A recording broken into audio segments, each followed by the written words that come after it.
మోకాల ఆపరేషన్లు జరుగుతున్నాయి. ఇంకొక 40-50 కంట్రీస్లో ఆపరేషన్స్ లేవు. ఎన్నో డిఫరెంట్ ట్రీట్మెంట్స్ ఉన్నాయి. నేనేమంటానంటే ఈ సొసైటీలో అది చేంజ్ అవ్వాలి. ఆ ఎమోషన్ చేంజ్ అవ్వాలి. ఏంటి, అరే మోకాలంటే ఆపరేషన్, మోకాలు అవసరమే లేదు. సో మీరన్న మాటకి నేనేంటంటే, ఇప్పుడు డీజనరేషన్ అన్నది ఒక న్యాచురల్ ప్రాసెస్.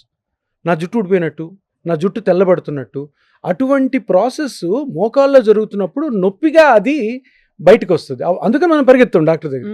సో దీన్ని ఏం చేశారు, ఒక పీరియడ్ ఆఫ్ 50 yearsలో దీనికి సర్జరీ ఒకటే మార్గం అని మన మీద రుద్దారు. అది అబ్సల్యూట్లీ రాంగ్ ఆ రుద్దడం అన్నది. ఎందుకు అంటే దానికి వేరే మార్గాలని ఎవరు కూడా ప్రోపగాండాలో తీసుకురాలే.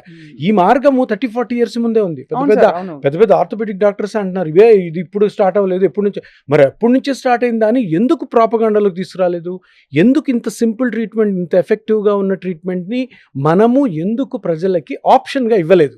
నేను ఇచ్చాను ఆప్షన్. సో ఎందుకని ఇప్పుడు ప్రజలు దాన్ని టేకప్ చేశారు కాబట్టి ప్రజలందరికీ తెలిసింది ఏంటంటే ఆపరేషన్ కాదు, ఇంకొక మార్గం కూడా చాలా ఎఫెక్టివ్ మార్గము ఉంది అన్న విషయం తెలిసింది. సో డీజనరేషన్ ఆపడం కాదు, డీజనరేషన్ని రీజనరేషన్ చేయడమే మన రీజనరేటివ్ థెరపీ.